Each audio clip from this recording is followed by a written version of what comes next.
si on commencerait par te connaître un petit peu plus, savoir, t'es naturopathe? Oui, je suis naturopathe de formation. OK. Moi, je suis naturopathe depuis 2013. J'ai fait une formation avec plusieurs écoles différentes parce qu'au Québec, en fait, j'ai besoin de totaliser 1200 heures de formation pour être naturopathe. En ce moment, j'en ai, je pense, quelque chose comme 1700 quelque chose, là, peu importe, ce n'est pas très important, on s'en fout. Je me suis spécialisé ce qu'on appelle la médecine fonctionnelle. Donc, je suis allé faire des formations aux États-Unis parce qu'en fait, ici au Québec, la médecine fonctionnelle, en 2014, c'était presque inconnu, puis maintenant, un peu moins inconnu, disons. Donc, un petit peu mieux. Puis tout de suite, je me suis rendu compte qu'il y avait quand même une bonne relation entre ce qu'on appelle la médecine fonctionnelle, la médecine intégrative et la vraie naturopathie. Je ne parle pas de la naturopathie des années 80 où le monde mange de la crème Bodwig. Là. Je parle de la vraie médecine naturopathique. Donc, le fait d'être holistique, de considérer tous les aspects de la santé. Donc, la médecine fonctionnelle intégrative s'approchait de plus de ça. Donc, c'est ça qui m'a amené à étudier ce concept-là. Et puis comme j'aime ça, avoir des réponses, mais j'aime aussi me poser des questions, je me trouvais que le corps humain, j'aurais peut-être jamais fini de chercher.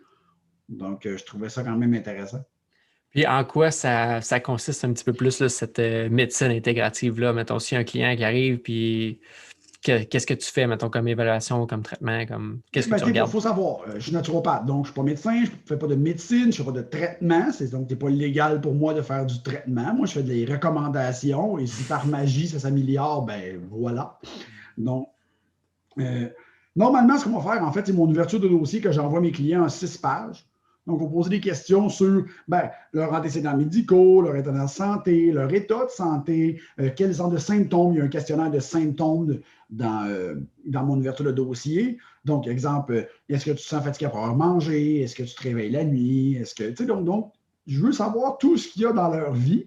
Après ça, je vais reviser ensemble avec le client cette ouverture de dossier-là pendant 60 minutes, poser des questions, voir pour clarifier des points, parce qu'on s'entend que répondre à une question sur un questionnaire, ça te donne une réponse, mais en fait, c'est supposé t'amener des questions, pas une réponse absolue. Donc, pose plus de questions. Après ça, en 60 minutes, selon ce que le client veut, donc selon ce que l'objectif, parce que c'est toujours ça le but. Hein? Le but, c'est l'objectif. Et ce que j'enseigne un peu aussi à mes élèves chez Institut AT, en fait, ce qu'on enseigne, c'est que oui, le client a des objectifs, mais est-ce que l'objectif fit avec ce que tu vois? Ça, c'est important, par exemple. Vous êtes des entraîneurs. Donc, si le client dit demain matin, j'aimerais ça de lifter 500 livres. OK. Tu regardes, finalement, un gros deadlift, c'est peut-être pas ça qui manque. Exemple, il n'y a aucun tonus abdominal, il y a un trapèze sous-développé au maximum. On va peut-être te rééquilibrer avant de vouloir deadlifter 500 livres. Mais c'est le même principe de la naturopathie. Sauf que nous, on focus vraiment sur essayer de rééquilibrer le système. C'est pour ça qu'hier, j'ai vu un client qui était super sympathique. Puis il est venu me voir et il dit « Oui, j'aimerais ça mettre du muscle. Oui, j'aimerais ça être plus musclé. Mais je suis conscient que c'est pas ça que tu vas me dire qu'on va faire. Je suis conscient que tu ne me diras pas « OK, go, on y va pour la prise de masse. » Non, je ne suis pas entraîneur de bodybuilding, même si je l'ai déjà fait. Et actuellement, dans l'évaluation, ça ne marchera pas. Moi, je prends souvent l'analogie avec les autos parce que les gens comprennent bien l'analogie avec des autos. Puis je leur dis tout le temps, tu mettrais-tu un turbo sur une Tercel 84? Non. Ben, on va s'arranger que tu deviennes une Nissan Sentra 2008 avant d'essayer de mettre des modifications dessus. Il n'y a personne qui devient une Lamborghini, là, mais on s'entend. Donc, et comment tu fais pour concilier, mettons, ce que le client veut, puis ce que toi, tu vois par tes résultats, puis un peu comme trouver un juste milieu entre ces deux choses-là? Bien, souvent, je pense que les clients, en fait, moi, les clients qui me consultent, moi, moi, je suis quelqu'un qui est assez franc. Tu m'as écouté parler depuis quand même une couple d'années. Normalement, je bullshit pas trop. Fait que si la personne a moindrement lu mes articles et elle m'a vu dans des podcasts, ben Colin, elle sait que ça niaisera pas longtemps dans mon bureau. Puis elle viendra pour me voir pour de la magie parce que c'est pas ça que je fais. Fait que, souvent, je vais dire aux clients, regarde, oui, ça fait du sens que tu demandes. Là, je vais te donner ce que moi, je trouve qui n'est pas correct. Puis, on va commencer par arranger les affaires qui ne marchent pas. Parce que souvent, les clients, quand tu leur exposes, tu sais, comme j'avais un client la semaine dernière qui me disait « Moi, je dors super bien, là, je me réveille peut-être 2-3 fois par nuit maximum. » Donc, tu dors vraiment pas bien. « Oh, mais c'est des petits réveils, là, je me rendors tout de suite. » Donc, tu dors vraiment pas bien. Là. Ben non, je Colin, on a peut-être un problème avec ton sommeil. Hein? Ça, c'est cool. J'avais déjà fait un cours justement sur la nutrition, puis je posais cette question-là. Puis ma propre mère, j'avais dit comme, est-ce que tu dors bien? Puis elle m'a dit, oh, oui. Elle dit, mais même chose, je me réveille comme juste 2 ou 3 fois par nuit. J'étais comme, puis ça, c'est dormir bien, tu sais, ce serait quoi dormir mal, en fait? C'est ça l'affaire, c'est que on dirait que les gens sont tellement habitués de mal dormir qu'ils ne figurent pas c'est quoi. Là, tu leur dis, il faudrait que tu dormes au minimum 7 heures avec peut-être maximum un réveil. Maximum. Tu sais, moi, je ne suis pas piqué à demander 0, même si idéalement c'est 0. Je trouve qu'à 1, bon, Colin, je vais négocier pour 1. Je vais négocier pour 1. Puis, quelle approche que tu as, tu sais, comme tu parlais tantôt là, du gars de sa prise de masse, puis c'était pas ce qu'on allait faire vraiment. Est-ce que tu inclus tout le temps le mouvement là-dedans? Maintenant, c'est quoi les piliers sur lesquels tu te bases? C'est sûr qu'il y a l'alimentation, le sommeil. C'est l'alimentation. Tu sais, moi, je ne suis pas entraîneur. J'ai les formations d'entraîneur de base. J'ai déjà fait ça un peu, mais tout de suite, je me suis rendu compte que je n'aimais pas vraiment ça. Donc, je suis vraiment tourné vers ce qu'on appelle plus l'alimentation. C'est certain que il va y avoir aussi, bon, je vais référer les entraîneurs. Tu sais, le client qui veut vraiment quelque chose de plus spécifique, ça se peut que je dise, OK, bon, qu'est-ce que tu veux comme entraînement? Qu'est-ce que tu aimerais? Qu'est-ce qui est ton genre de. Ou, tu peux cibler un peu la personnalité du client en parlant à lui avec pendant 1 heure. Puis, tu vas être capable de te rendre compte par la suite, bon, à qui je peux le référer. Tu sais, comme j'ai un client cette semaine qui m'a demandé, hey, finalement, j'aimerais savoir un entraîneur. Les programmes que je fais en ligne, là, je trouve ça ordinaire, puis il me semble que ça n'amène pas nulle part, c'est pas personnalisé. Il n'y a pas de problème. Je le sais que le client, c'est un gars technique. Tu sais, c'est un gars qui a une job technique. Fait qu'il veut que ça soit technique. Tu sais, je ne le référerai pas à un gars qui va au feeling, là, parce que ça ne marchera pas. Fait que j'ai référé à un de mes amis que je sais qui est très by the book, qui a un institut de formation, que ça va être. J'ai référé à Steve Dubé. Tu sais, okay. Je sais que Steve, qui est très. Ça va être ça. Tu sais, la programmation dit ça, les chiffres disent ça, l'analyse dit ça, ça va être ça. Pas, il me semble que j'ai un bon feeling que si j'aurais fait du deadlift en jambe. Non, ça ne marche pas comme ça. Il y a une analyse en arrêt de ça. C'est pour ça que je vais référer quand j'ai besoin. Oui, les conseils vont tenir compte de ça, parce que le client qui s'entraînerait 6 fois par semaine, comme le client qui a son exercice et de changer de poste à la télévision, bon, on a une variable. Mais c'est toujours important de le prendre en compte, puis de se rendre compte à la personne aussi, je pense qu'au niveau de l'entraînement, c'est une discussion que j'avais avec plusieurs entraîneurs. Il y a des gens qui s'entraînent juste trop, ou le type d'entraînement qu'ils font n'est pas adapté à eux, pas adapté à ce que leur système est capable de prendre en ce moment. Tu connais le concept de la résilience, mais les gens avec leur résilience ne permettra pas de faire du cluster training. En ce moment, ils ne peuvent pas accumuler beaucoup plus de stress sur le système. Il serait mieux de faire des petits workouts d'hypertrophie faciles. Oui, c'est ça. Puis surtout ces temps-ci, en ce moment, c'est un moment qui est quand même. C'est la première fois qu'on est dedans. Là. Puis justement, si toi, pour déstresser, ben, tu t'entraînes comme 6 fois par semaine, mais ça se peut que tu causes plus de tort que de bien. Ben, c'est ça. C'est le mettre en perspective. Le client, là, moi, je dis tout le temps à mes clients, ou même aux élèves, je leur dis, le client vient me voir parce qu'il veut des conseils, parce qu'il veut que ça s'améliore. Oui, mais c'est ta job. C'est toi qui fais ça. Là. Le client, lui, considère qu'il a 8 ans et qu'il ne connaît rien. Pourquoi? Parce que souvent, au niveau naturopathie, mode de vie, alimentation, le client, il a 8 ans et il ne connaît rien. Fait que c'est vraiment ça. Fait que tu n'as pas le choix. Le client m'a dit, oh, mais je le savais, tu ne le fais pas. Fait que c'est pareil comme si tu ne le savais pas.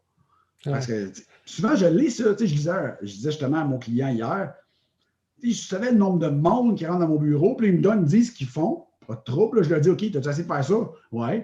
Tu as essayé de faire ça? Oui, oui. Tu as essayé de faire ça? Oui, oui. Clairement, tu ne les fais pas tout en même temps parce qu'il y a quelque chose qui ne marche pas.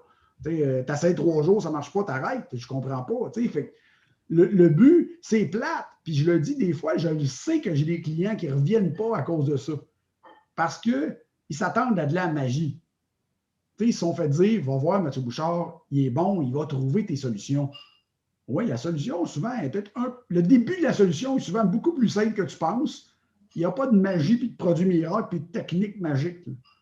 Ça va être de remettre ça de niveau, puis de te faire manger comme du monde, puis de te faire dormir, puis toute la base. Oui, il y a une différence pour chaque personne.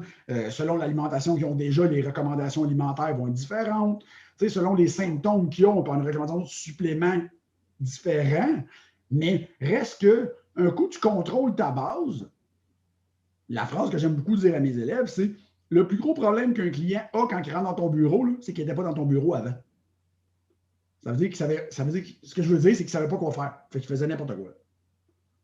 Il écoutait des podcasts, puis c'est pas méchant les podcasts, j'adore ça en faire, mais il écoutait des podcasts sur YouTube avec des Américains qui disent n'importe quelle maudite niaiserie. Là. On s'entend qu'il y en a un méchant paquet de pubs sur YouTube de niaiseux. Là.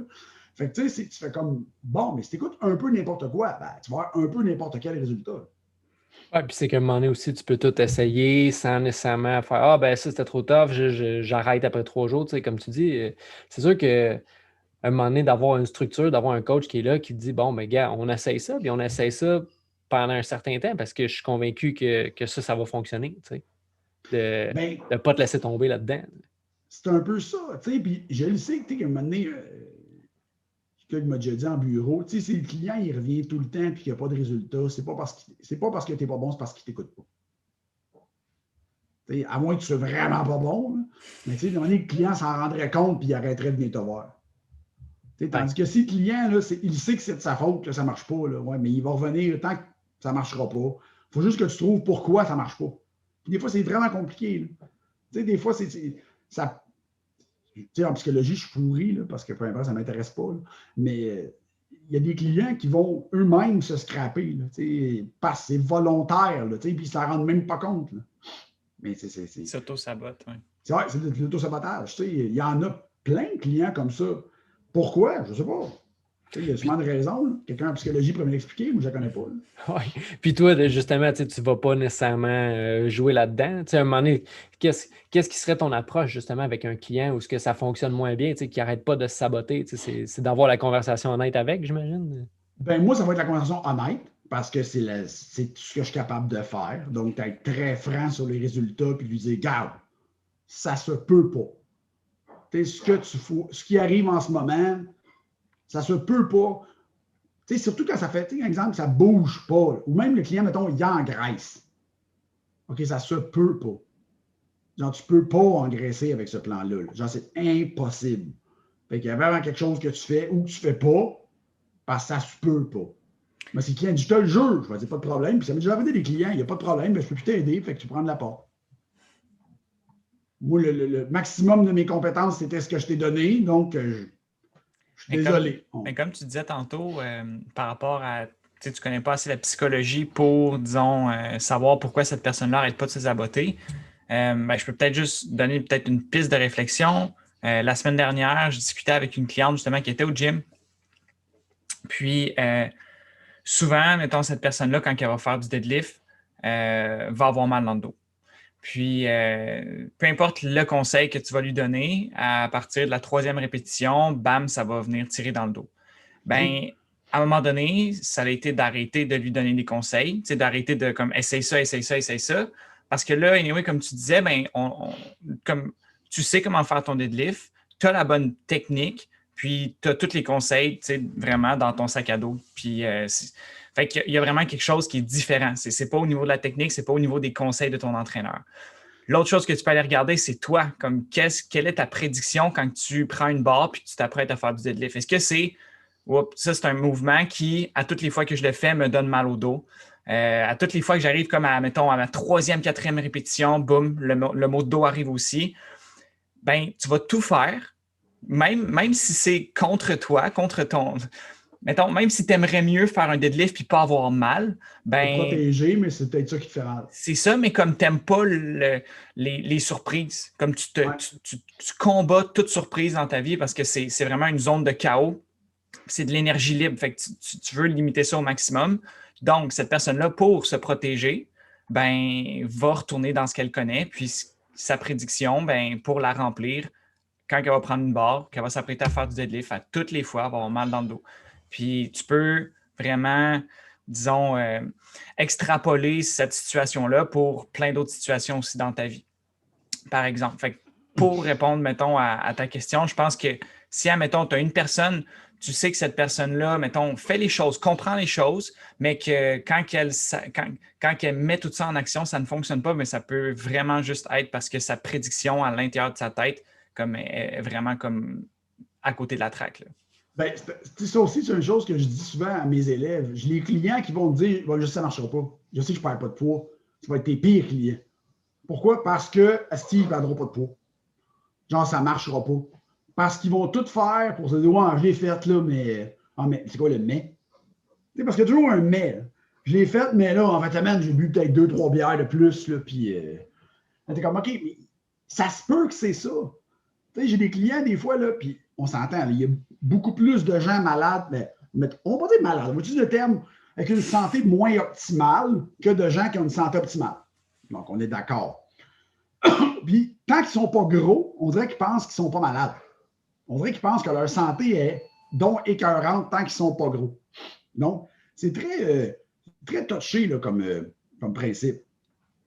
Fait qu'il faut faire attention là-dedans. Puis, je pense que c'est quelque chose que les gens maîtrisent relativement mal, le concept de qu'est-ce qui fait que tu n'es pas en top shape. T'sais, pourquoi tu n'es pas top shape? C'est quoi le problème là-dedans? C'est beaucoup une évaluation, puis c'est beaucoup de l'explication. Je dis tout le temps que le rôle d'un naturopathe ou même d'un thérapeute, c'est d'être un prof en première phase, c'est un éducateur, donc de donner de l'information. C'est très drôle. Souvent, je me fais dire par des clients, des fois, tu as tellement le goût de parler, on dirait que tu parles pendant 45 minutes. Puis oui, mais je sais que toi, tu n'as rien à me dire qui va m'apprendre quelque chose. Fait que je vais parler pendant le temps qu'il y a. Fait que je vais donner de l'information, essayer d'en accumuler, là, puis on verra. Fait que ça peut être super intéressant là-dedans. Oui, c'est ça. C'est vraiment d'optimiser ce que le système fait. Le plus gros point, c'est beaucoup l'alimentation. Les gens ne comprennent pas ce qu'ils se mettent dans la bouche. Pas parce que c'est écrit sur une chose que c'est le menu bleu de President's Choice que ça veut dire que c'est santé. Là. C'est ça.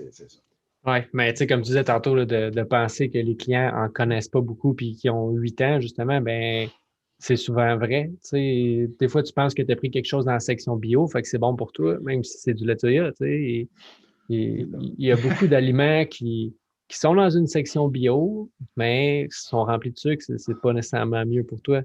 Puis je pense que justement, nous, en tant que coach, en tant qu'enseignant, de se dire qu'on est là pour donner de l'information, qu'on est là pour guider nos clients, puis de ne pas tout prendre sur nos épaules, bien, des fois, ça fait du bien aussi. Là, de dire, bien, gars, moi, je vais te donner les meilleurs conseils que je peux, mais toi, comme prends-les, puis applique-les. Parce qu'après ça, ben, à quoi je sers si tu n'appliques pas mes conseils? T'sais? Ça aussi, c'est un point, je te dirais qu'il y a beaucoup d'entraîneurs qu'on dirait qu'ils ne maîtrisent pas, ils ne comprennent pas.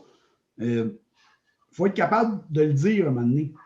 Comme tu disais, ben écoute, si tu ne m'écoutes pas, pourquoi tu me payes? Puis je l'ai dit à des clients des fois, là, après, ouais, le client rentre, puis comment ça a été? Ah, ouais, là, il part. Tout de suite, c'est comme, OK, ça n'a pas bien été. Là. Pourtant, j'ai répondu à tes courriels, ton plan est facile à suivre, tes recommandations sont faciles. Puis c'est arrivé de dire à des clients, ben écoute, si tu veux me donner 57$ par mois, parce que mes suivis, c'est ça que ça coûte, là, 55$ plus taxes, donne-moi 55$ par mois, puis viens pas. Là. Moi, je ne perdrai pas une demi-heure de mon temps de jaser. Là. Sinon, ben, va payer un psychothérapeute si tu veux jaser pendant une demi-heure. Je suis prêt à écouter. Je ne dis pas que je ne suis pas prêt à écouter. Je dis si à chaque fois, quand tu t'assois dans la chaise, puis comment ça a été? Ouais, ça n'a pas. Ah, ben, Chris, à un moment donné, là, ta vie n'est pas plus dure que celle de quelqu'un d'autre. Essaye de suivre un minimum. C'est ça qui est problématique. Oui, je suis conscient qu'il y a certaines personnes, leur vie est moins bonne, c'est moins intéressant, mais il faut quand même t'améliorer des points. Il faut quand même que tu sois capable d'améliorer le concept général. Mais tu penses-tu qu'il y a des gens qui se retrouvent dans ça, dans cette misère-là? Tu penses qu'il y en a qui préfèrent rester là-dedans que de te dire, ouais, comme aujourd'hui, Matt, ça a bien été, mais. Je pense que oui. Je pense vraiment qu'il y a des gens, à un certain point, ils ont comme un besoin, c'est dur à dire, là, un besoin de moi, je suis différent. Moi, c'est pas pareil. Moi, c'est plate, mais je pense que oui. Oui, c'est un certain type de personnalité, justement, qui crée un peu de drama des fois, puis ils sont tellement identifiés à ça que si ça disparaît, ben, qui sont, si ce drama disparaît. Fait que, je pense d'avoir la conversation, justement, puis leur rendre service, là, de leur dire, bon, mais gars, je pense que tu tu fais un peu exprès, tu sais. Puis ça, est-ce que tu le vois dans diverses générations, tu sais, ou divers groupes d'âge? Est-ce que tu le vois plus, ça, cet auto-sabotage-là? Je te dirais que je le vois plus souvent un peu plus âgé, donc 40, 50 ans, peut-être plus 60 ans, j'ai des clients soixantaine aussi. C'est rendu là, on dirait que c'est quasiment rendu tellement de l'habitude que je suis sûr que c'est de l'auto-sabotage ou, bah, ça ne me tentait pas. Tu sais, je ne suis pas sûr là, lequel des deux que c'est. Il y en a que c'est clairement de l'auto-sabotage, parce que tu regardes ce qu'ils font, tu fais comme, tu ne peux pas aller bien avec ça. Tu n'as pas pu penser que ça, c'était bien. Parce que même la madame à TVA dit que c'est pas bien. Là. Fait que, tu sais, je veux dire, c'est un peu ça. Là. Quand le client est rendu, il est rendu tellement loin dans une mauvaise hygiène de vie que même TVA est contre lui, tu fais comme, OK, ça va pas bien. Là, pour moi, il t'a pas ouvert aucun média, tu n'as pas été sur Google checker bonne alimentation depuis 20 ans. Tu sais, fait que tu t'aides pas pantoute tout seul. Fait que, après ça, tu te rends compte que oui, ils vont tomber dans des patterns où ils ont accumulé tellement des patterns. C'est parce que le discours que j'avais, vous connaissez Mathieu Boulay, c'est pas mal sûr. J'ose souvent avec Mathieu Boulay, puis je lui explique. J'expliquais, maintenant, on a eu cette discussion il y a plusieurs années, l'impact de la physiologie sur le cerveau. Parce que oui, le cerveau a un impact sur la physiologie, sur la résistance à l'insuline, mais la résistance à l'insuline, le stress, l'alimentation a un impact sur comment le cerveau s'exprime aussi. Et ces gens-là, souvent, sont pognés dans un loop problématique dû à leur état de santé aussi. Ils ont comme créé un feed-forward loop, finalement, qui s'auto-feed. Fait que c'est ça qui est plate. Parce que c'est dur à déprogrammer. Surtout chez quelqu'un rendu en cinquantaine là, qui est clairement très avancé en mauvaise habitude de vie. Oui.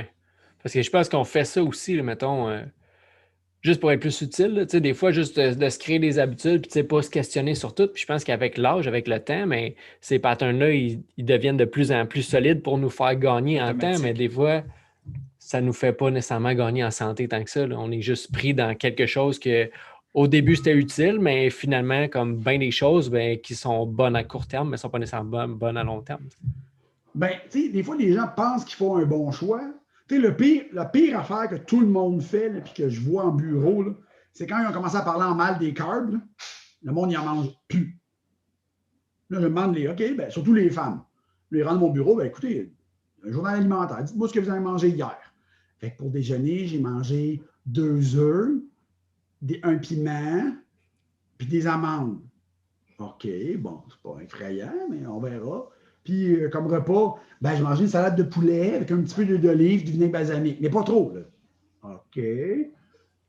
Puis pour souper, j'ai mangé un petit peu de viande avec des légumes, puis après ça, un petit peu de vinaigrette, mais tu sais, vinaigrette faible en gras là, sur une salade. Non, en plus de rien manger, je pense que les carbs sont complètement evil. Là.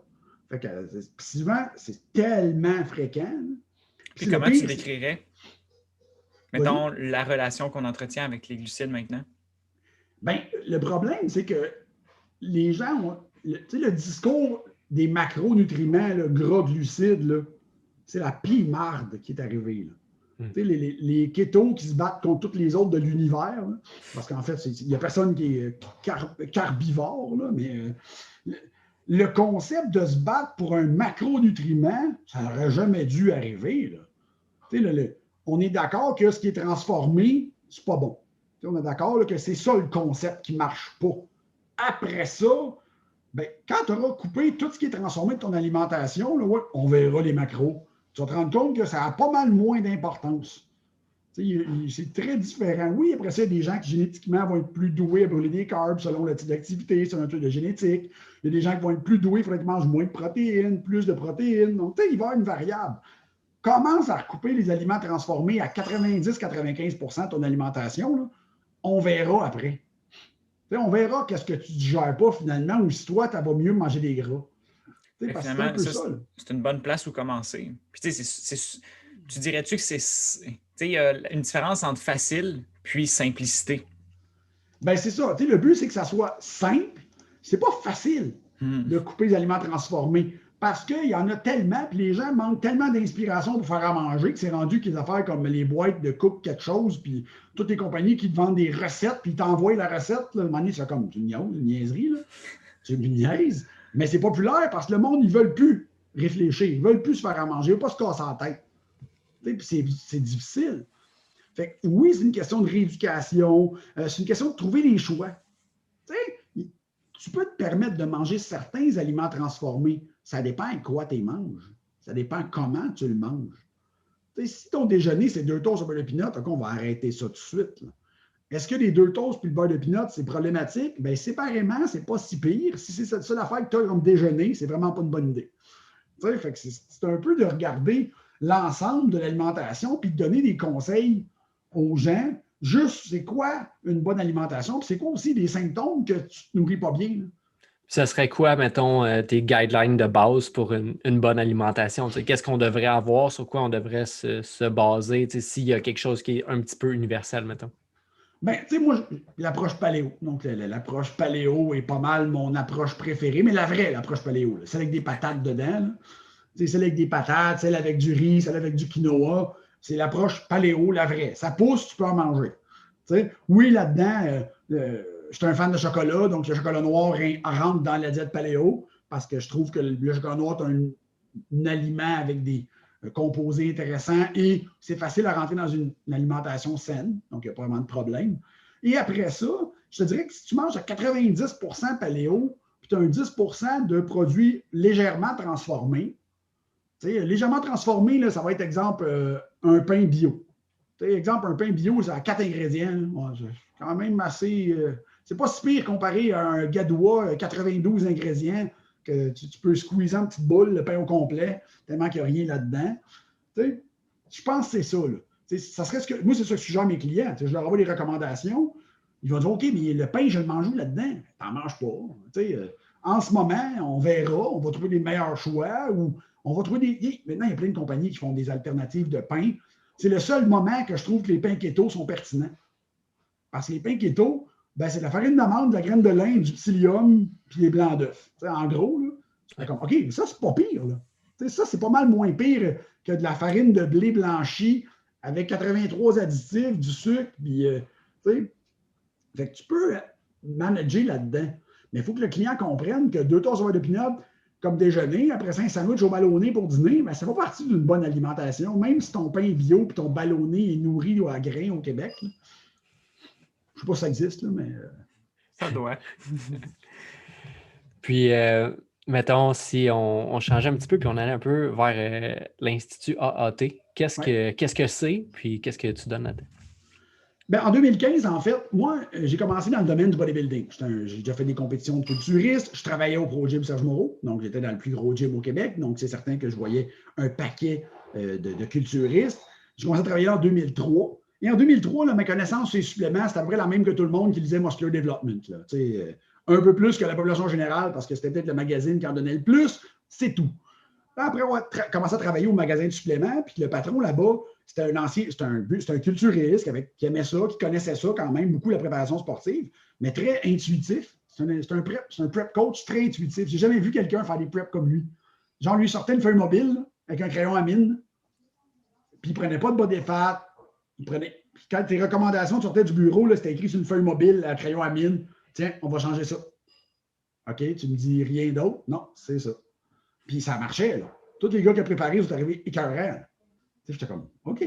Fait que bon, là, à cause de ça, ben, je travaillais dans un magasin de suppléments, fait que je me suis mis à lire sur tous les suppléments. Puis quand j'ai fait des préparations de bodybuilding, je me suis rendu compte que la plupart des coachs se sacraient pas mal gros de tout ce qui était l'aspect santé de leurs clients, tant qu'ils arrivaient en shape. Tu sais, backstage, exemple, puis moi, j'entraînais. Le premier gars que j'ai entraîné, c'est mon ami Maxime. Puis Maxime, lui, j'avais dit, si tu vas être en shape, jamais je vais scraper ta santé pour ça. Je ne suis pas capable. T'sais. Fait que tout le temps, il arrivait au concours, là, puis il était tout le temps pépin d'énergie. Il avait mangé des carbs jusqu'à la fin. Il y avait une prep normale, quand même facile. Puis il a déjà gagné Montréal. Là. Fait que, il n'était pas où il y a un top 3, je pense, à Montréal. Fait que, il y avait une shape. Là, il n'était pas. Mais là, en 2009, 2010, plus ça allait, plus je me suis mis à aller ces hormones, donc cortisol et tout. Là, en 2014, j'ai écrit mon premier cours qui s'appelle le cortisol, le stress et la santé. C'est un séminaire au début qui durait environ 3 heures. Et après ça, je me suis rendu compte pourquoi je ne fais pas un institut de formation au complet. Et pourquoi je ne crée pas un institut de formation au complet tant qu'à avoir juste un cours. Hein? Fait que j'ai rencontré la directrice, j'ai rencontré Mélodie en fin 2015. Elle m'a aidé à continuer. Parce que moi, quand elle est arrivée, j'avais déjà écrit comme la majorité des cours. On a rajouté des cours, corrigé des cours, parce que Dieu sait que mon français écrit était assez mauvais. Là. Quand j'ai mis antidote la première fois dans mon document qui me sortait quelque chose comme 3000 hits, là, j'étais comme sur 20 000 mots, c'est ordinaire. Antidote, il faut savoir que tous les mots anglais, ils trouvent comme des erreurs, puis les mots compliqués, il ne sait pas c'est quoi. Là. Fait que mettons que j'avais peut-être 500 erreurs, c'était quand même pas mal trop. Fait que bon, ça a été super bien. L'Institut AT, en fait, le but de ça au début, c'était beaucoup de la formation continue. Donc, c'était pour les naturopathes, les entraîneurs, pour créer un format le fun, donc 2 jours, condenser l'information. Pour ceux qui ont déjà fait des cours chez l'Institut AT, nos documents ont environ 70 pages par fin de semaine. Et puis, je m'étais amusé à m'emmener dans un document à mettre toutes les références scientifiques que j'avais utilisées pour écrire le document. Il y en avait 103. Donc, j'avais 103, j'avais 2 pages à la fin en calibri 8 de références scientifiques. Il y a un client qui m'a dit, un élève m'a dit, t'es-tu sérieux? Puis il les a lus, là. Genre Jacob Hamel. Là. Jacob, il dit, j'ai commencé à les lire, puis au début, j'étais comme, il est malade. Je n'ai pas le temps de lire ça. Mais moi, c'était les références que j'avais utilisées pour écrire le document. T'sais. Parce que, oui, je vais toujours m'asseoir sur de la science. Parce que la naturopathie, il y a beaucoup de flafla naturopathie, ce que je ne suis pas d'accord. Fait que ce que je voulais amener un peu dans la naturopathie, c'était de la science, de la vraie. Donc, il y a déjà de la science qui en parle. Il y a de la donnée scientifique en arrêt de ça. Est-ce que c'est la donnée probante utilisée actuellement? Non. Est-ce que ça a l'air de s'en aller par là? Oui. Ben moi, c'est le s'en aller par là que je veux t'enseigner. Je veux t'enseigner à réfléchir. Je veux t'enseigner à comprendre le concept. T'sais, une chose qu'on a toujours fait chez l'Institut AT, c'est jamais donner de protocole. Jamais le client sorti du cours, « Ah, j'ai ton protocole de ta gestion. » Il n'y en a pas. Pourquoi? Si tu n'as pas compris, il n'y a pas de protocole. Pose-moi une question, je vais te dire ce que moi je fais pour un cas spécifique, mais je vais te dire que ça ne marchera peut-être pas pour tout le monde. Ça n'existe pas un protocole, comme ça n'existe pas un entraînement qui marche sur tout le monde. Fait que le but des instituts AT, c'était vraiment ça. C'était d'amener un peu les connaissances à un niveau supérieur. Puis en 2018, on s'est dit, ben, pourquoi pas créer un cours au complet de naturopathie? Fait que là, on a trouvé des livres, on a montré comment ça se montait, les règlements en arrière de ça, qu'est-ce qu'il fallait pour être approuvé comme école de naturopathie. Puis on a monté ça dans l'hiver 2017-2018. Donc, le programme complet. Puis là, il vient d'être terminé, là, que je suis content. Là. Parce qu'au début, il était acceptable pour les heures. Après ça, ben, j'ai dit, je continuerai à l'upgrader jusqu'à temps que je sois content. Puis à un moment donné, j'arrêterai. Bon, je suis jamais content. Mais maintenant, je suis mieux, je suis plus content. On peut être sûr que dans ton cours de naturopathie, il n'y aura pas de fluff-là? Il n'y a pas vraiment de fluff-là dans mon cours de naturopathie. Là, on le fait tout en Zoom. J'aime beaucoup moins ça parce que tu peux remarquer que je suis quelqu'un qui gesticule beaucoup, ma face parle pas mal. Fait qu'en cours, ça fait partie de l'ambiance. Les élèves sont habitués de m'entendre parler fort, de me faire bouger tout le temps, puis de voir mes faces quand la question fait pas de sens. Donc, c'est un peu plus intéressant. Mais, oui, on va donner de la théorie. Oui, il y a du flafla en soi, mais en flafla, je parle de théorie. Oui, tu vas être obligé de te taper 72 pages de cours parce que le document a 72 pages. Ben oui. Mais Colin, pour devenir entraîneur, il faut t'apprendre des affaires. Ouais, ben, pour devenir kinésiologue, c'est un bac. Fait que, à un moment donné, ça a quand même pris 3 ans. Là. Fait que, 72 pages, pas tant que ça. C'est ça. OK, nous autres, on a. C'est plus que ça, parce que dans le programme de naturopathie, c'est pas juste 72 pages. Exemple, on a 3 livres qui ont à peu près 700 pages chaque.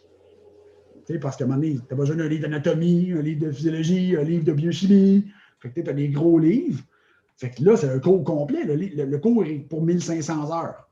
Donc, c'est certain. Mais les petits cours de fin de semaine, on le disait aux élèves, on le dit au début, parce que les cours de fin de semaine qu'on a créés sont dans le programme de naturopathie. Fait que les élèves, il faut qu'ils assistent aux cours dans certains modules pour continuer. Fait que le but, c'est ça. Le but, c'est qu'on ne veut pas que nos naturopathes disent n'importe quoi. On veut pas que. On veut que les gens que je vais donner un diplôme Institut AT avec le nom dessus puis le sceau de l'école, ben, je leur référais des clients. Oui. Ouais, qu'ils soient capables d'amener des résultats aux gens aussi. Tu parlais tantôt de justement le bodybuilding que tu as fait, puis qu'il y a du monde qui s'en va en compétition, puis qui ont l'air en shape, mais sont crissement pas en santé. Tu sais. Est-ce que c'est une tangente que tu vois beaucoup? Je dirais peut-être pas nécessairement en culturiste, parce qu'on dirait que dans ma tête, c'est presque sûr que c'est difficile pour un corps faire ça.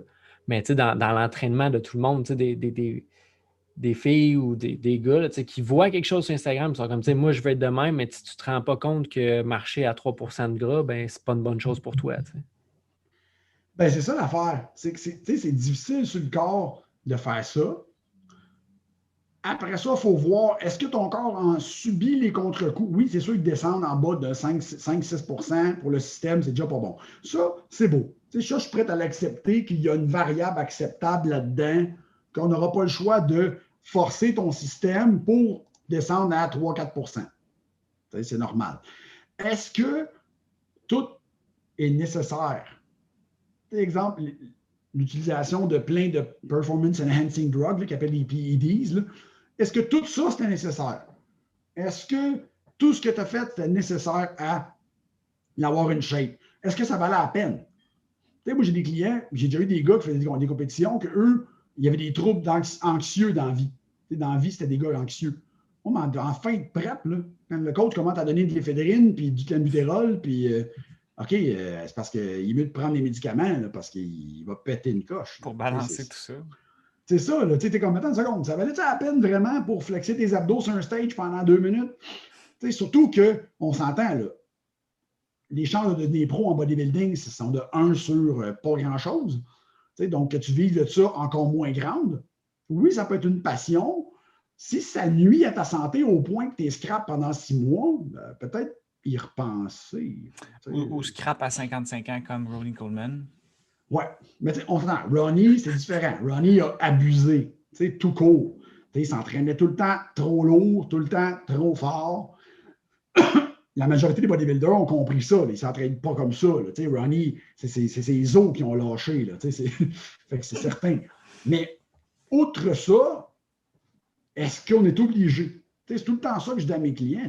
C'est-tu obligé de faire ça? C'est-tu obligé d'être aussi intense sur la santé? Toi, qu'est-ce qui a fait que toi, mettons, tu as voulu faire ça au début du bodybuilding, puis après ça, que tu t'es dit, finalement, c'est assez, là. J'ai assez flexé sur le stage, c'est bon. Ben, moi, je travaillais dans un gym, je travaillais au Pro Gym. Moi, naturellement, j'étais musclé. Correct. Mettons, j'ai commencé à m'entraîner à 14-15 ans. Je te dirais que moi, j'ai fait des compétitions de bench press, en fait, quand j'ai commencé ça. J'ai fait des compétitions de bench. J'avais fini deuxième au Québec dans la catégorie junior. C'est drôle, c'est mon partner qui avait gagné. Donc, mais rendu là, j'ai pas des bras courts. Là, comme tu as remarqué, que biomécaniquement, là, être très fort, c'était peut-être pas mon point fort. Donc, c'était pas ça. À un moment donné, je me dis, bon, ben, je suis quand même musclé. On pourrait regarder si je peux faire plus de muscles. Puis je me suis même concentré sur plus d'hypertrophie. J'étais monté, là, j'étais gras, là, on s'entend. J'étais dans le coin de 2,35, mais à 18% quand j'avais comme une vingtaine d'années. Fait que c'est ça que là, j'ai dit, bon, ben, on va coter, on va voir ce qui reste en dessous de ça. Il en restait beaucoup moins. Mais je ne trouvais pas ça désagréable parce que je ne trouvais pas ça tough. De manger de la viande, des légumes, l'huile d'olive, faire mon cardio, ben, ça ne me dérangeait pas tant que ça. Fait que c'était pas si pété. Je travaille dans le gym, fait que ça facilitait la tâche. Là. Moi, je faisais vraiment mon cardio avant, après. Ça ne me demandait pas de me déplacer plus que ça. Tu as plein de monde qui t'encourage parce que tu es dans un gym. Fait que déjà là, c'est un peu plus facile. Mais à un moment donné, là, monter en poids. J'ai compétissé la première fois en 2006. Je pesais 196 sur le stage, puis j'étais trop fat de 10 livres, mettons. J'aurais dû peser 186. J'ai compétissé la dernière année, en 2007, 2008, je pesais 214. J'étais peut-être encore un 3-4 livres trop gras. Fait que, ça marchait faire du muscle. J'avais mis une vingtaine de livres de muscle en 3 ans. Fait que c'était correct. Mais je me rendais compte que pour en mettre plus, quand je parlais avec les gars backstage, ils prenaient des choses qui, tu sais, qu'à un moment donné, j'étais comme, non, je ne suis pas prête à prendre tout ça. Puis je ne suis pas prête à avoir ton mode de vie non plus. Tu sais, moi, si le vendredi, je veux sortir, là, je ne buvais pas dans ce temps-là, mais je me couchais à 3h30 du matin, ce qui n'était comme pas l'idéal pour avoir une shape. Fait que j'étais comme, non, je ne suis pas prête à sacrifier ma vie puis à monter mon poids, parce qu'il faut savoir je voulais compétitionner jusqu'en 2008.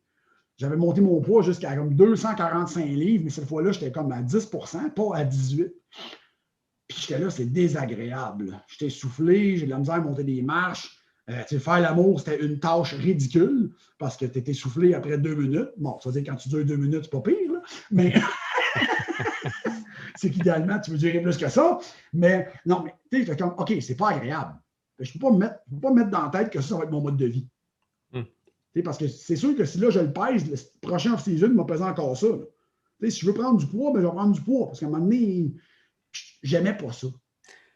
Puis on dirait que tu as parlé de côté, puis on dirait que moi, ça m'a mis dans la tête bulky puis côté. On dirait que c'est tout le temps 2 choses différentes. Est-ce qu'il y a un moyen de faire ces choses-là? Parce qu'on dit souvent que tu ne peux pas gagner du muscle puis perdre du gras en même temps. Mais c'est-tu vrai, ça? Non, c'est pas vrai. Tu peux faire les deux. Le processus n'est pas indissociable. Là. Tu peux faire les deux, c'est correct, ça se fait. C'est certain, le problème, ce qui est différent avec le culturiste, c'est que tu ne peux pas rester à 5 par 5 de gras, c'est trop cut. Fait que le corps, moindrement que tu vas lui donner un peu plus de manger, il va engraisser tout de suite. Je veux dire, puis physiologiquement, si tu n'as jamais descendu à 4-5 de gras, là, je te dirais que les premiers morceaux de gâteau, là, ils rentrent bien en tabarnouche. C'est ça le défaut aussi, c'est que le cerveau aussi est en mode panique. Là. Fait que jusqu'à temps que tu retrouves un body fat plus normal, oublie ça, le corps lui va réemmagasiner du gras à une vitesse astronomique, puis tu ne le verras pas arriver. C'est ça le processus. Le bulking, ça n'existe plus. T'sais, en bodybuilding, le bulking, on veut éviter ça. T'sais, on veut éviter que l'athlète dépasse, mettons, 11-12% de body fat pour un homme. Là. Parce que passer ça, tu es trop gras. Tu es trop gras. Les chances que tu aies plus de gras, donc la répartition énergétique, ça pourrait être moins avantageux. C'est mieux d'y aller, petit train va loin que de mettre 20 livres en un mois. C'est un peu ça. C'est pour ça que des fois, tu dis aux gars, il va falloir que tu skippes une année. Pourquoi? Ben, si on veut y aller intelligemment, il faut en prendre un an off pour que tu mettes ton poids. C'est ça qui arrive. Parce que oui, tu le vois, là, les gars, tu regardes Instagram, là, les culturistes pros, même quand ils restent cut, ils pèsent des 40-50 livres de plus off-season. Le système cardiovasculaire, tu penses qu'ils aiment ça comment, toi? La pompe de rénine, angiotensine, l'aldostérone, la rétention d'eau puis l'équilibre osmotique, là, tu penses que le système il gère ça comment? Là? Parce que là-dedans, il y a de l'eau en tabarnouche, ils sont tous enflés à cause des anabolisants et tout ce qu'ils prennent, plus du gras. Fait que c'est certain que les culturistes, ils vont mourir de quoi? Ils vont mourir du cœur. C'est le cœur qui va lâcher bien avant. La charge qu'on lui demande est beaucoup trop impressionnante. Puis en plus, les squats et les deadlifts à 500-600 livres à un poids qui est environ 100 livres en haut de ton poids maximum génétique. OK, oublie ça. C'est certain que tes vaisseaux sanguins, à un moment donné, ça va s'endommager. C'est un tuyau comme un autre, ça. Là. Ça se répare, mais quand même. C'est ça le problème. Puis, idéalement, tu sais. Oui. J'ai complètement perdu mon idée. Ça revient pas. Il ne la retrouve pas, c'est pas grave. Fait que, mettons, pour la santé, si tu as parlé de l'alimentation tantôt, le sommeil, l'approche paléo, en dehors de ça, est-ce que tu aurais du mouvement à faire? As-tu des choses de base, de la respiration, quelque chose justement qui va venir combler tout ça, savoir que si tu manges bien, c'est une chose, mais si tu es extrêmement sédentaire, là, il va falloir qu'on ajoute du mouvement là-dedans, peu importe quoi, il faut que le corps bouge. Bien, c'est certain que je vais conseiller à tous mes clients de bouger. Peu importe l'activité qu'ils sont capables de faire. Les clients, c'est quoi ton activité par semaine? Sur mon ouverture, il y a une phrase, combien d'activités physiques faites-vous par semaine? Spécifiez, s'il vous plaît, la durée et la fréquence. Fait que, si je vois que le client il laisse ça blank, je vais dire, bon, tu fais quoi dans la vie? Exemple, je vends des souliers chez Yellow, pas de problème. Donc, toi, tu vas faire la job en marchand? Non. Est-ce que tu pourrais aller une partie de la job en marchand? Est-ce que tu peux prendre des éléments? Tu pourrais prendre les marches dans le métro. Tu pourrais-tu essayer de bouger? Ah, oh oui, bon, on fait ça. Je vais essayer de trouver, je ne dirais pas à mes clients, bon, ben, on va te faire du deadlift 17 de 30. Non, on va trouver une alternative pour le faire bouger. C'est comme j'ai un client dernièrement qui est venu me voir, prend son pourcentage de gras, regarde ses valeurs, regarde ses macros. Le client a des connaissances, mais il s'en fout un peu. Je veux dire, là, quand je l'évalue, je lui donne son body fat, il fait comme, ouais, OK, je suis un petit peu trop fat. Bon, je me dis, dans ma tête, je me dis, Caroline, dans le miroir, tu aurais pu voir ça aussi. Mais là, au moins, le chiffre donne, OK, bon, on va modifier ça. Est-ce que tu bénéficierais de faire plus et sans résistance? Oui. Tout le monde bénéficierait de faire un peu de résistance. Vous spécialisez là-dedans, c'est de l'entraînement. Tout le monde le sait ce que ça va changer. La densité osseuse va s'augmenter. Il y a beaucoup d'études qui démontrent que chez les personnes âgées qui ont une meilleure masse musculaire, ils ont une meilleure qualité de vie. Donc, Caroline, go, ouais, bouge. C'est bien le fun de la course, là, mais ça ne te gardera pas vivant. Fait que, fais de la résistance, crée du muscle, crée de la tension intéressante sur ton système musculaire. Ça risque de bien aller. Fait que oui, je vais dire à mes clients de bouger. Après ça, comment ils veulent bouger, c'est leur affaire. Mais c'est certain, il va toujours leur dire, ben, tu peux faire un petit peu d'entraînement en résistance aussi. Des élastiques, des poids, pas obligé de faire quelque chose de lourd. Là, en confinement, il y a des gens qui sont pognés avec pas grand-chose. C'est correct. Avec des dumbbells de 20 livres, tu peux être brûlé si tu veux. Là. Fait que, Tu as parlé de la course un peu. Moi non plus, c'est pas quelque chose que. En fait, je dis moi non plus, je parle pour toi, mais c'est pas quelque chose que je prescrirais à du monde parce que je trouve que c'est. En fait, j'ai mes raisons, mais j'aimerais ça entendre un peu les tiennes. Pourquoi tu le prescrirais pas tant que ça? Parce qu'il y a beaucoup de monde qui pense que bon, mais gars, je vais me mettre en shape, je vais aller courir, puis je vais être en forme, je vais avoir un bon cardio. Réponse facile. Parce que le trois quarts des gens ne sont même pas assez en forme pour courir. Ouais. Le trois quarts des gens, là, on va expliquer rapidement, votre corps humain, pour produire de l'énergie, utilise un corpuscule qu'on appelle la mitochondrie. Donc, la mitochondrie, pour faire de l'ATP, qu'on appelle de l'énergie, produit par le même fait du stress oxydatif, donc produit des peroxynitrites, des superoxydes, qui normalement sont compensés. Le défaut, chez vos mitochondries qui sont habitués d'écouter la télévision, c'est que la production d'ATP, normalement, est à peu près aussi bonne qu'un moteur que tu as sauté un cylindre à boucan si tu pousses trop fort. Donc, là, vous décidez tout d'un coup d'aller vous acheter des beaux petits souliers Adidas pour courir, puis de faire un petit 5 km à fret de même. Un petit 5 km. Ben oui, c'est ça que le monde, ils mettent comme objectif, là. Ben, allez faire un petit 5 km. Ben oui, mais ça va être tough 2 km. Ils toffent au coin de la rue, ils se rendent compte que Caroline, le dépanneur est fermé, ils reviennent. Mais, le système n'est même pas assez en forme pour que la course soit bénéfique. C'est qu'ils vont courir, puis finalement, ils vont augmenter leur stress oxydatif pour être capable de courir, mais leur corps n'a même pas la capacité de clairer ce stress oxydatif-là. Mm-hmm. C'est ce que j'explique aux clients. Je dis en ce moment, là, ta capacité de clairer le stress oxydatif, ton activité physique que tu peux faire, c'est peut-être d'aller prendre une bonne marche. Ils vont dire, non, mais je ne suis pas en forme que ça. Oui. C'est pas négatif non plus de dire, comme commence par une marche, puis apprends à respirer au pire par ton nez, puis à connecter avec justement qu'est-ce que tu ressens dans ton corps quand tu vas prendre l'air. Si tu n'es pas capable de respirer par le nez dans la vie de tous les jours, bon, premièrement, je suis chanceux. Moi, j'ai eu une opération au nez il y a quelques années parce que j'avais des problèmes, je ne peux pas respirer par le nez. Fait que maintenant, je réfère tout le monde à mon ORL. Oui, je vais peut-être avoir une cote ou une carte de Noël, quelque chose. Mais parce que je dis aux clients, mais c'est pas normal. Si tu n'es pas capable de respirer par le nez, c'est pas normal. Tu fais checker ton nez? Non. OK, le numéro de mon ORL, va voir mon ORL. Après ça, tu le sais que oui, l'activation sympathique va faire respirer par la bouche et c'est une boucle de feed-forward. Mais quand même, il faut que tu expliques au client qu'il faut qu'il respire par le nez, il faut que tu expliques au client qu'il faut qu'il soit conscient quand il fait des activités, donc conscient quand il mange. Donc, c'est tout de l'éducation. Si le client n'est pas capable déjà de déjeuner, que tu ailles courir, c'est le dernier de mes soucis. Si ton déjeuner, c'était de l'air et un café, c'est peut-être pas l'idéal que tu penses à aller faire ton 5 km à matin. C'est ça. Ouais. Puis tu as parlé du stress oxydatif, justement, qui ne sont pas à l'aise de l'éliminer, ça, qu'est-ce que ça crée. Est-ce qu'il y a une manière d'augmenter ça, de notre capacité à éliminer ça? Ben, un des concepts qui est super intelligent en ce moment, tu connais sûrement le concept de l'autophagie ou de la mitophagie. Le corps a la capacité de recycler ses cellules, donc de recycler ses mitochondries par un concept qu'on appelle de la mitophagie ou de la biogénèse mitochondriale, donc créer des nouvelles mitochondries.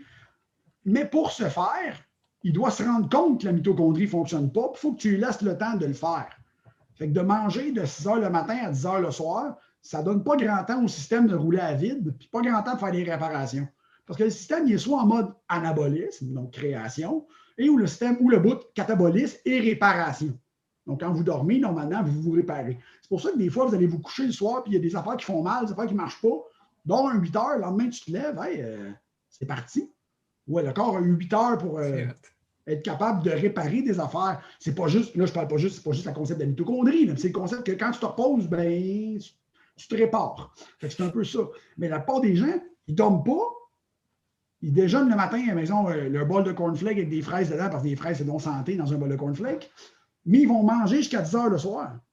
Parce que devant la télé, ils vont sortir le popcorn, ils vont le petit dessert après le repas. Fait que finalement, ils mangent sur une fenêtre de 16 heures par jour. Ils ne sont jamais à vide. Fait que le système n'est jamais vraiment en mode récupération. Surtout pas avec en plus manger, justement, on démonisait les carbs tout à l'heure, mais tous les exemples que tu as dit, c'est quand même tous des glucides qui t'amènent à être plus sympathique puis à être moins dans la réparation, moins dans la digestion, moins dans. Ouais. Les glucides ne font pas ça. OK? Parce que si, mettons, le client. Regarde, j'avais un argument cette semaine, pas un argument parce que je n'argumente plus vraiment sur Facebook parce que ça ne sert à rien.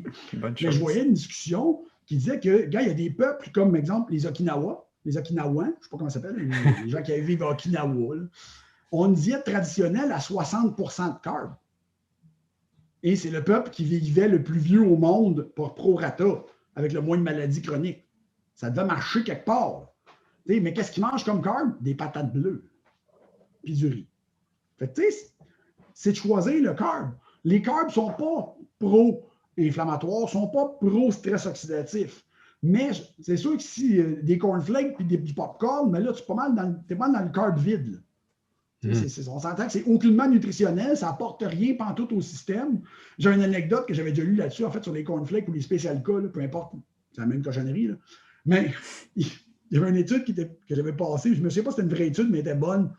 Puis il disait qu'il avait essayé de mettre des rats dans une cage, un groupe qui jeûne, un groupe qui mange des Special K, puis l'autre groupe qui mange le carton de la boîte. Puis supposément que ceux qui mangeaient le carton de la boîte avaient vécu plus longtemps. Mais je ne serais pas surpris parce que Chris, il n'y a rien dans les Special K. Mais c'est mon anecdote que je compte au monde parce que Caroline, personne ne devrait manger ça, ces céréales-là. Mais surtout s'ils savaient pourquoi ça a été inventé. Mais c'est ça. Ça, tu peux-tu le dire? Oui, ce serait hâte d'entendre je ne sais pas si c'est les cornflakes ou les Special K. Je pense que c'est les cornflakes. Kellogg. Oui, c'est Kellogg, c'est ça, c'est Kellogg. C'était en fait pour baisser la libido, baisser l'impulsion sexuelle chez des patients en psychiatrie. Ouais, Kellogg, c'était un bon gars. Kellogg. Hein? J'ai dit Kellogg, c'était un bon monsieur, il était gentil. Oui, il y avait une bonne intention. Ben, il y avait une bonne intention à la base, parce que le but, c'était de calmer ses clients en psychiatrie. Oui, mais c'est sûr que si tu es dénaturé, tu es dénutri au bout, tout le monde va être amorphe sans bon sens. Puis à manger 3 bols de Kellogg, ça va être écœurant. Imagine si tu rajoutes du sucre et tu appelles ça des Frosted Flakes, là, ça va être encore mieux. Mais c'est ça. C'est un peu ça le concept de Kellogg. Puis ce que tu disais tantôt par rapport aux Blue Zones, tu sais, les Okinawan, peu importe, ça fait Star Wars un peu, là. Mais les gens qui viennent d'Okinawa, ben en fait aussi, ils ont ils ont des habitudes de vie qui leur permettent justement, probablement, il y a un tout en arrière de cette histoire-là, puis il n'y a pas juste l'alimentation. Puis oui, tu sais, moi, mettons, le riz puis les patates bleues, ça pousse là-bas, puis c'est ça qui est disponible, puis tu devrais en manger probablement pas mal plus qu'une personne, justement, un Américain comme nous qui fait venir des choses de très loin, puis que ça ne pousse pas ici, puis que ce n'est pas finalement des aliments qui se retrouvent dans ton environnement, juste par le fait, disons, d'être en harmonie avec ton environnement, puis manger les choses qui poussent chez toi, ça peut probablement faire une très grosse différence aussi. Il y a des études qui en parlent. Il y a une personne que si tu ne suis pas sur les réseaux sociaux, que je te suggère de suivre, qui s'appelle Dr. Diana Minick. Donc, Diana Minick, D-E-A-N-N-A-M-I-N-I-C-H. Elle a un doctorat en nutrition, puis elle parle souvent de ça, la relation de l'humain avec la nourriture. Donc, c'est peut-être, j'ai déjà rencontré en vrai, elle est adorable, elle est super gentille, c'est une madame resplendissante. Tu vas la voir en photo, là, elle a tout le temps l'air d'être un rayon de soleil. Là. C'est super, super le fun. Mais elle est très là-dessus. Le rôle de l'alimentation, les saisons, les couleurs avec la santé. C'est sa spécialité, mais tu vas l'aimer beaucoup. Merci. C'est vrai que oui, il y a une relation avec ça. C'est vrai que nous, on est nord-américains. Je ne connais pas vos origines, mais selon moi, vous êtes français d'origine ou irlandais. Là, ça va ressembler à ça. C'est pas mal ça, le Québec. Là. Ben, Caroline, on mange des patates. C'est un peu notre concept de base. Nous, les patates, on répond bien à ça. On est habitués. Ça fait des centaines d'années. C'est très rare, en fait, que je vais trouver un Québécois qui ne digère pas bien ou qui ne répond pas bien aux patates. C'est parce que, premièrement, une patate, c'est mieux que du riz. Ça a plus d'éléments nutritionnels. Puis moi, j'aime mieux ça. Mais. T'es biaisé, man. Je suis très biaisé. C'est mon biais de confirmation. J'aime beaucoup mieux les patates. Mais oui, il y a une relation avec la nourriture. Oui, le mode de vie vient jouer un énorme rôle. Tu sais, Okinawa, en fait, c'est une partie qui était restée très traditionnelle au Japon. Hein. C'est resté traditionnel très longtemps et ça l'est encore quand même beaucoup, supposément, que si tu réussis à y aller, c'est encore plein de villages de pêcheurs. C'est encore plein de gens qui vivent. Ils pêchent des poissons, ils mangent des légumes. Tu sais, c'est très. Ils ont eu des radiations, en fait, maintenant, ils ont plus de légumes, mais c'est spécial. Mais ils ont croisé des poissons avec des panais, c'est fou. Ils ont fait ça avec des fraises, hein, tu savais? Oui, ils ont mis un gène de poisson dans les fraises. Oui, ça, Ouais. je savais. Ouais. Je sais pas pourquoi, là, mais. Ben, je pense que c'était pour. Ah, ma blonde vient de dire, c'est pour mieux résister au froid. Oui. Ouais. Mais je sais pas si on devrait faire ça. Ben, je suis pas sûr si je prendrais des gènes de poisson pour mieux résister au froid. Au Québec, nous autres, on résiste déjà au froid. C'est quoi le problème? Ouais. On peut s'exposer à ça puis s'améliorer assez facilement. C'est ça. Juste à sortir dehors. Enlever notre manteau. Puis, ben, mettons, pour faire la loupe avec les Blue Zones, il y avait justement la nourriture qu'ils mangeaient, puis oui, était en grande partie au niveau des glucides, au niveau des légumes. Il y avait aussi, ils étaient souvent en communauté. Ils mangeaient, puis ils partageaient ce moment-là avec leur famille, avec des proches, avec des gens qu'ils aimaient. Je me rappelle aussi qu'ils prenaient un verre d'alcool par jour. Ouais. Puis justement, c'était probablement entre amis, avec des belles discussions.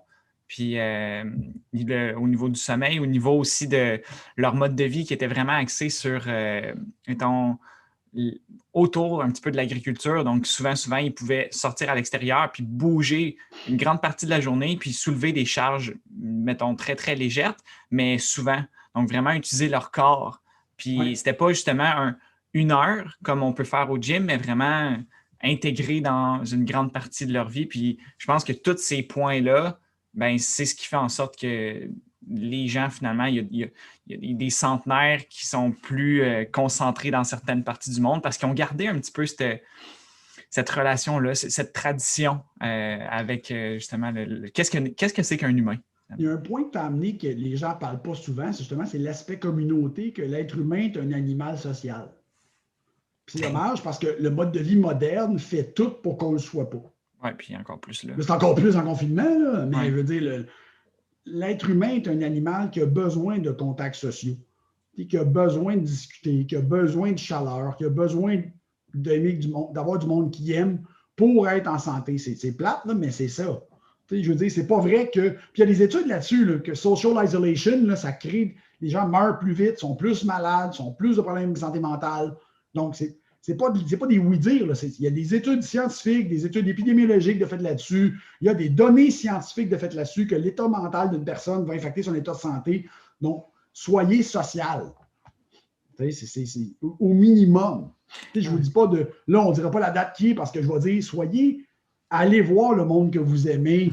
Allez les voir. Donc, oui, allez peut-être pas voir tout le monde, mais quand même, allez voir du monde que vous aimez. L'être humain est fait pour ça.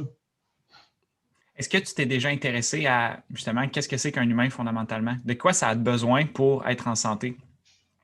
Ben, l'être humain, pour être en santé... Pour prospérer même, pour thriver, pour vraiment, là, pas juste être en santé, mais... Ben, tu as la pyramide de... Comment il s'appelle ce gars-là? Là? Les besoins de l'être humain. La pyramide de Maslow, qui est déjà une bonne idée sur le niveau des besoins, donc la requérance de besoins. Je pense que c'est pas mal le meilleur exemple disponible et assez vrai. C'est tellement dissonant avec ce que les gens font que c'est encore plus pertinent de le partager. à quel point les gens ont des priorités qui devraient être en haut de la pyramide, mais Colin, c'est tellement prioritaire pour eux, cette affaire-là, que ça déplace des choses qui sont outrement plus prioritaires. Fait que c'est un peu ça. Ce que tu pourrais voir d'ailleurs, mettons, sans prendre nécessairement la pyramide de Maslow, mais de dire que des fois, tu te concentres sur une chose, alors que tu préfères une chose beaucoup plus simple et qui donnerait beaucoup plus de résultats. C'est ça. Où est-ce que tu es là présentement, rendu dans ton cheminement, que ce soit avec l'alimentation, avec l'entraînement, avec le sommeil? Ben, c'est ça. Moi, ça a toujours été ça. Parce qu'en naturopathie, il y a le principe, je pense que c'est Paul Yquin qui disait ça, KISS principle, keep it stupid simple. Fait que, tu sais, oui, fait que le monde, oui, des fois, ils sortent, il y a mon client, là, mon bureau, ils ont une feuille mobile, ben, je tape à l'ordinateur, c'est plus propre. Puis, il y a 8 conseils. Tu sais, c'est tout. Ben, commence par les appliquer. Ouais, c'est ça, c'est je te assez. dis, quand on va se revoir dans 2 semaines, selon moi, tu ne les appliqueras pas toutes. Fait qu'on va commencer avec ça. Tu sais, j'ai dit, OK, ben, tu sais, c'est niaiseux. Là. Moi, j'ai un ami, Christian Maurice. Connaissez-vous Christian Maurice? Un invité à faire votre podcast, vous allez l'aimer. Okay. Christian Maurice est naturopathe. Il a des études aussi un petit peu en analyse sanguine, en biologie. Donc, il a étudié beaucoup. Il est super connu. En fait, il fait plein de formations privées, mais pas au Québec. Australie, Hong Kong, il fait plein d'affaires. C'est un gars qui a commencé à étudier Paul Yquin, lui, dans les années 90-2000. Un de la vieille gang, puis après ça, il a continué. C'est un des gars que je peux parler de tout ce que j'apprends, puis qui va être capable de suivre dans à peu près tous les sujets. Fait que ça a bien du sens. Puis il me disait ça, moi, quand je travaillais au Physimax, au magasin, au Pro Gym, il arrivait avec les clients arrivaient avec sa feuille de recommandation, puis ça me faisait toujours rire parce que c'était une feuille. Il y avait son logo, il y avait un carré gris, puis il y avait 3 à 5 recommandations. Là, à un moment donné, j'ai demandé, c'est-tu juste ça que tu dis à ton client de faire? Oui. Là, parce que dans ce temps-là, j'étais plus jeune, je ne figurais pas ça. T'sais. Puis à un moment donné, je me suis rendu compte, est-ce qu'il a raison? Pourquoi? Juste ça, c'est assez. Le client, il y en a 2 semaines. Applique ça. Il y en a 3. Bonne chance. Mais la semaine d'après, on va en ajouter un autre. On va ajouter une autre affaire. On va ajouter ça. On va acheter un petit supplément. Pourquoi? On va faire que ça s'emboîte. Oui. C'est que des fois, je pense que, tu sais, quand tu as baigné longtemps dans ce domaine-là, de la santé, de l'alimentation, du sommeil, puis tout ça, on a tellement de... Puis tu t'en rends compte quand tu parles avec des clients, mais on a tellement de choses qu'on fait bien dans notre vie pour se sentir bien qu'on voudrait toutes les donner, mais finalement, ben justement, 2, 3, c'est assez parce que cette personne-là, elle a beaucoup à changer. Puis tranquillement avec le temps. Mais pour respecter ton temps, Matt, justement, on pourrait finir sur un petit mot de la fin. Je ne sais pas si on en a reparlé tantôt, mais peut-être finir par boucler ça. On l'a effleuré légèrement, là, mais qu'est-ce qui ferait, selon toi, un humain vraiment en santé, qui pourrait vivre la vie qu'il a envie de vivre, là, au meilleur de ses capacités? Ben, je te dirais que faire quelque chose que tu aimes, ça ne veut pas dire deviens entrepreneur puis avoir ta propre business. Parce que pour vrai, c'est pas tout le monde qui peut être entrepreneur. Puis il y a des gens que ça va rendre beaucoup plus anxieux d'être entrepreneur que d'autres choses. Faire quelque chose que tu aimes, ça veut dire que dans ta vie, il faut qu'il y ait quelque chose que tu fais que tu aimes. Déjà de base. Au moins une affaire. Parce que sinon, ta vie, ça va être de la merde. OK? Choisis une affaire que tu aimes. Déjà bon. Après ça, ben, mange des vrais aliments. Juste le fait de manger des vrais aliments, peu importe le choix que tu vas faire, là, ça va être mieux que ce que tu fais. Donc, ça va déjà être excellent. Après ça, assure-toi de respecter un peu les cycles circadiens. Donc, tu sais, quand tu te lèves, tu te lèves. Quand tu te couches. Suis un peu un rythme. Le corps aime la routine. Le corps va placer ses pions d'avance. Tu sais, vous avez déjà remarqué que si vous allez en Europe, il y a des décalages horaires, vous allez vous rendre compte que c'est super dur au début, pas le sommeil, l'appétit. Parce que l'appétit est tellement habitué de, moi, je mange toujours aux mêmes heures, à peu près d'une demi-heure de décalage. Je suis allé en Espagne l'année passée, puis j'avais toujours faim. J'étais comme, j'ai tout le goût de manger. Pourquoi? Parce que mon système est tellement décalé à cause du 5-6 heures de décalage horaire que je n'étais jamais capable de me figurer. Puis à un moment donné, je me suis rendu compte, OK, là, le matin, je vais me lever, je vais me faire un big-ass breakfast. Là. Genre 4 œufs, une chop de porc avec... parce que là-bas, en Espagne, ils ont du porc ibérique. Si vous avez jamais mangé ça, je vous suggère de manger ça. C'est quoi? Donc, hein? C'est quoi? Du porc ibérique. Ils font un genre de porc. Ils ont un porc spécial, du porc noir. On appelle du ibérico. C'est nourri différemment, ça goûte C'était écœurant. Ici, au Québec, tu vas juste trouver de la charcuterie de tout ça, par exemple. Sinon, tu peux venir à Montréal, c'est un peu loin pour Trois-Rivières, mais il y a un restaurant à Montréal qui s'appelle le Ibérico. Et lui, il va servir du porc ibérique dans son menu. C'est un des seuls que j'ai trouvé à Montréal qui en servait. Fait en tout cas, parenthèse nourriture. C'est peut-être pour ça que tu avais tout le temps faim aussi. C'est peut-être pour ça. C'était trop bon. J'avais tout le temps le goût de manger. Parce que moi, je suis un gars de fromage, de charcuterie, tu sais, fait qu'on s'entend qu'en Espagne, j'étais pas mal gâté. Là. C'est peut-être pour ça que j'avais tout le temps le goût de manger.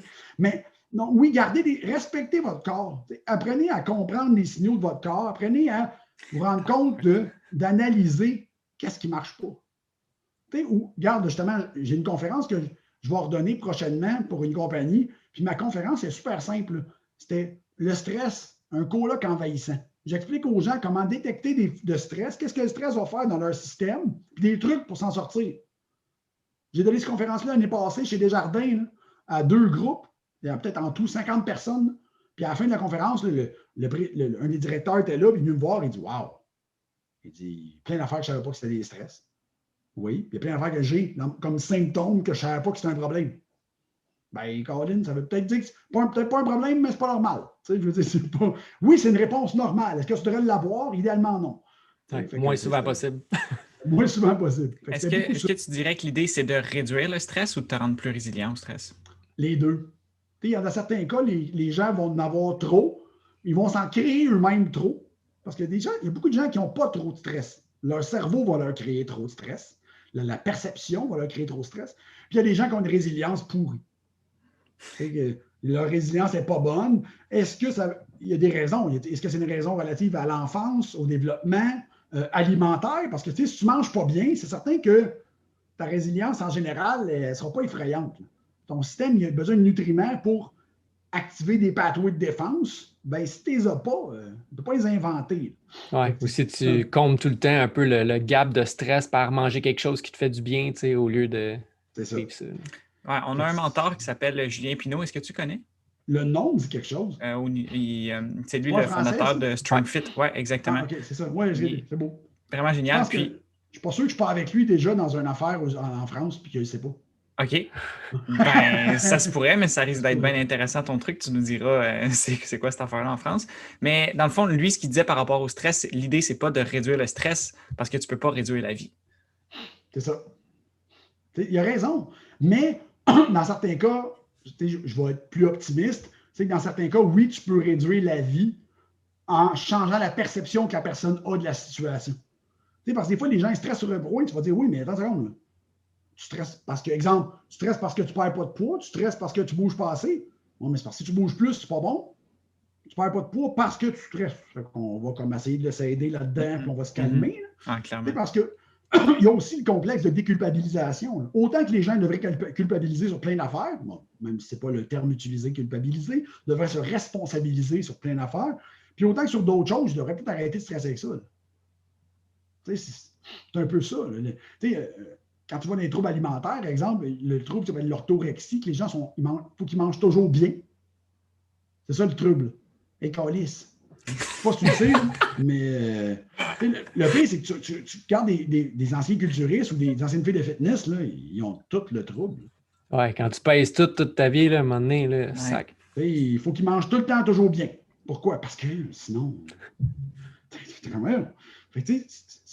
C'est pas vrai. Souvent, je dis à mes clients, parce que mes clients demandent tous de manger toujours bien. Oui. Des fois, je mange des hot dogs et de la poutine. Mais pas tout le temps, puis pas parce que ça me tente. Des fois, c'est pas parce que je me dis, il me semble que je mangerais une poutine que je vais aller manger une poutine. Tu comprends? Ouais. Comme un moment donné, je vais dire, ouais, samedi soir, c'est de la poutine, parce que c'est ça que j'ai décidé. Et puis souvent, c'est un contexte social. Si tu es avec des gens, c'est de ne pas nécessairement être trop strict que de te fermer à justement ces opportunités-là de connecter avec le monde, puis à ne pas être nécessairement vu comme « Oh non, on le sait, Matt, lui, comme il ne mange pas ça, il est au-dessus de ça, lui, de la poutine. » On ne l'invite plus. C'est ça, il est plate, lui. C'est ça que j'explique à mes clients. C'est niaiseux, gars, moi, c'était ma fête le mois passé, puis je suis allé chez ma mère.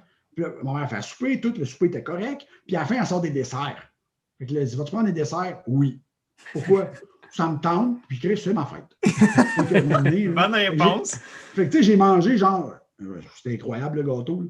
Mais tu sais, pour vrai, dans le gâteau, il va y avoir 800 calories dans la pointe. Tu sais, genre, puis je m'en sortais pas mal, mais pas vraiment tout. Non, c'est clair. Puis je pense qu'à un moment donné aussi, c'est d'en venir à ça, d'en venir à avoir un mode de vie qui fait que tu peux te permettre des écarts sans te culpabiliser là-dessus. Sinon, c'est quoi? On est là pour expérimenter des affaires. Là. Fait que, ça revient au concept de résilience. Hein? Ouais. Parce que des fois, les gens, au début, là, faut se leur... Puis c'est pas vrai. Puis il y a des gens qui ont peur et qui ne comprennent pas la notion que quand, des fois, dans certains processus de perte de poids, il y a des gens qui font que tu dises, oui, là, ce qui est écrit sur la feuille, là, c'est tout ce que tu manges pour 3 semaines. Puis si tu veux tricher, tu m'appelles, je vais te dire avec quoi. Là.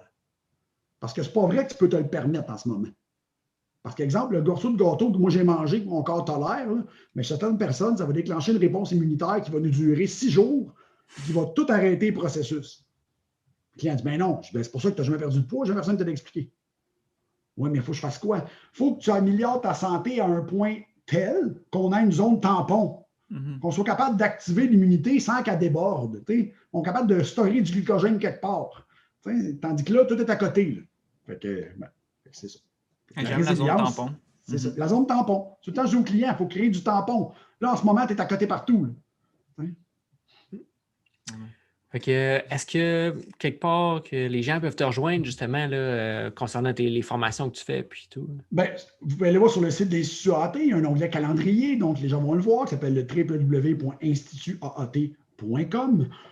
Pour voir mes posts qui sont toujours aussi francs avec des PS et des avertissements au début, vous allez Instagram et Facebook, donc Mathieu Bouchard ND, puis sur Instagram, je m'appelle The Holistic ND.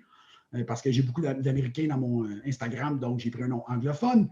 C'est ça. Fait que vous allez pouvoir voir ça. Puis des fois, je suis chanceux, je fais des stories sur Instagram où je pète des coches, puis ça aide. C'est correct.